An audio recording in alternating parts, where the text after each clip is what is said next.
Hi hello എല്ലാവർക്കും സുഖമാണല്ലോ അല്ലേ. ഇന്ന് നമുക്കൊരു പുഡിങ് ഉണ്ടാക്കിയെടുക്കാവേ. ഞാൻ ഒരു കവർ പാലൊന്ന് തിളപ്പിക്കാൻ വെച്ചിട്ടുണ്ട്.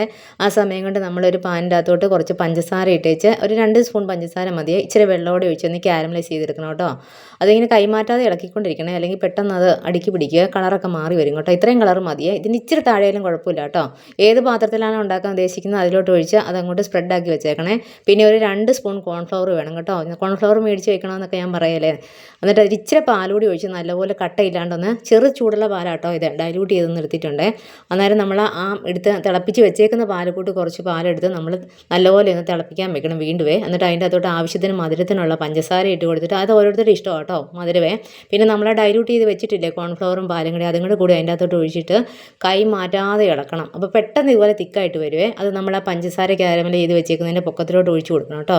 ഇനി വീണ്ടും നമുക്ക് അടുത്ത ലെയർ ഉണ്ടാക്കണേ. അതിന് പാലും കോൺഫ്ലവറും 2 സ്പൂൺ കോൺഫ്ലവർ എടുത്തേക്കുന്നത് ഒന്ന് ഡൈല്യൂട്ട് ചെയ്തെടുത്തിട്ട്, ഇത് കൊക്കോ പൗഡർ ആട്ടോ. ഇത് തന്നെ ഞാൻ ബൂസ്റ്റ് ഇട്ടുണ്ടാക്കി. കൊക്കോ പൗഡറിന് ചിലവ് കൂടുതലാണെന്ന് ഞാൻ പറഞ്ഞില്ല. 50 ഗ്രാമിന് 110 രൂപയാണ് വിലയെ. അപ്പം നമ്മൾ ബൂസ്റ്റ് ഇട്ടുണ്ടാക്കി ഇതേപോലെ തന്നെയായിരുന്നു കേട്ടോ. അതുകൊണ്ടാണ് ഞാൻ ആദ്യമേ അതുണ്ടാക്കി കാണിച്ചത്. അത് ഉണ്ടാക്കിയിട്ട് കുറച്ച് നാളായിരുന്നു. ഇതിപ്പം ഇടയ്ക്ക് ഉണ്ടാക്കിയപ്പോൾ ഞാൻ കാണിക്കുന്നതാണ്. എന്നിട്ട് ഇത് 2 സ്പൂൺ കൊക്കോ പൗഡർ എടുത്തിട്ടുണ്ട്. 2-2.5 സ്പൂൺ എടുക്കാം കേട്ടോ. ഈ കൊക്കോ പൗഡറിന് മധുരമില്ലല്ലോ, അപ്പോൾ നമ്മൾ പഞ്ചസാരയും ചേർക്കേണ്ടി വരുവേ, കൂടുതൽ ചേർക്കേണ്ടി വരും കേട്ടോ. പിന്നെ ഒരു ഇച്ചിരി പാലും കൂടെ ഒരു കവർ പാലാട്ടോ എല്ലാത്തിനും എടുക്കുന്നത്. ഒരു ഇച്ചിരി പാലുകൂടി ഇതിൻ്റെ അതോട്ട് ഒഴിച്ചിട്ട് കട്ടയില്ലാണ്ടൊന്ന് ഡൈല്യൂട്ട് ചെയ്തെടുക്കണം. ഇല്ലെങ്കിൽ നമ്മൾ ചൂടാക്കുമ്പോൾ കട്ടയായിട്ട് കിടക്കും, അതുകൊണ്ട് കേട്ടോ. പിന്നെ നമ്മളൊരു 2 ടേബിൾ സ്പൂൺ കോൺഫ്ലവറിനകത്ത് ഇച്ചിരി പാൽ ഒഴിച്ച് കലക്കി വെച്ചിട്ടുണ്ടല്ലോ, രണ്ടാമതും കലക്കി വെച്ച് ഓരോ പ്രാവശ്യം ഇത് ഒഴിക്കണം, എന്നെങ്കിൽ അത് തിക്കായിട്ട് കിട്ടത്തുള്ളേ. അതുകൊണ്ട് അതും കൂടെ കൂടി ഇതിൻ്റെ അകത്തോട്ട് ഒഴിച്ച് വെച്ച് ഈ പാലും കോൺഫ്ലവറിൻ്റെ മിശ്രിതവും കൊക്കോ പൗഡറും കൂടെ കൂടി പഞ്ചസാരയുടെ കൂടി മിക്സാക്കി നമ്മൾ കൈമാറ്റാതെ ഇളക്കിക്കൊണ്ടിരിക്കണേ. പെട്ടെന്ന് ഇതുപോലെ തിക്കായിട്ട് വരും കേട്ടോ. ഇതിപ്പോൾ നമ്മൾ ഇതിൻ്റെ രണ്ടാമത്തെ ലെയറായിട്ട് ആദ്യം പഞ്ചസാരയുടെ ആ സിറപ്പ്, അത് കഴിഞ്ഞ് വെച്ചിട്ട് നമ്മുടെ ആ വൈറ്റ് കളറ്, പിന്നെ ഈ കളറ്, ഈ കൊക്കോ പൗഡറിൻ്റെ ഈ കളറ്. ഇപ്പോൾ നമ്മൾ ആ പഞ്ചസാര വെക്കുന്നതിന് മുമ്പേ നമുക്ക് ബ്രെഡിൻ്റെ സൈഡ് കളഞ്ഞിട്ട് ബ്രെഡോ ബിസ്ക്കറ്റോ റസ്കോ വെക്കാം കേട്ടോ. അന്നേരം ഒട്ടും ഒഴുകിയൊന്നും വരാൻ നല്ല തിക്കായിട്ട് കിട്ടുവേ. ഇതാകുമ്പോൾ തന്നെ കാരമൽ ചെയ്തതിൻ്റെ പഞ്ചസാരയുടെ ഒരു ഇച്ചിരി ആ ലൈനി ഒരു ഇച്ചിരി പുറത്തോട്ടൊക്കെ തുള്ളി പോലെയൊക്കെ കിട്ടുമല്ലോ.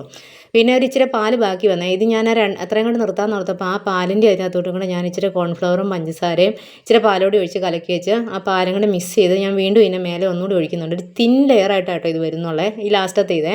അപ്പോൾ നമുക്ക് എത്ര ലെയർ വേണേലും ഇങ്ങനെ ഉണ്ടാക്കിയെടുക്കാം കേട്ടോ. ഇപ്പോൾ പിള്ളേർക്ക് വേണ്ടിയിട്ടായതുകൊണ്ട് ഞാൻ ഇതിൻ്റെ പൊക്കത്തിലുണ്ടല്ലോ നമ്മളൊരു ഇച്ചിരി കൂടെ ഒരു ഡെക്കറേഷനൊക്കെ ചെയ്ത് കൊടുക്കുന്നുണ്ട്. അതിന് ഞാൻ കൊക്കോ പൗഡർ തന്നെയാട്ടോ ഇട്ടെ. നമുക്ക് ചോക്ലേറ്റ് ഉണ്ടെങ്കിൽ അത് പൊടിച്ചിട്ടാൽ മതിയെ. പിന്നെ അത് ഈ കൊക്കോ പൗഡറിന് മധുരം ഇല്ലാത്തതുകൊണ്ട് ഞാൻ ഇച്ചിരി പഞ്ചസാരയും കൂടെ ഇങ്ങനെ തരിയായിട്ട് ഇട്ട് കൊടുക്കുന്നുണ്ട് കേട്ടോ. ഇത്രേ ഉള്ളൂ പരിപാടിയെ. എല്ലാവരും ഉണ്ടാക്കിയൊക്കെ നോക്കണേ. ഇഷ്ടപ്പെട്ടാൽ ലൈക്ക് ഷെയറും സബ്സ്ക്രൈബും ഒക്കെ ചെയ്ത് കമൻറ്റൊക്കെ ഇട്ട് സപ്പോർട്ടൊക്കെ ചെയ്യണേ. അപ്പോൾ നമുക്ക് വീണ്ടും കാണാവേ. ബൈ.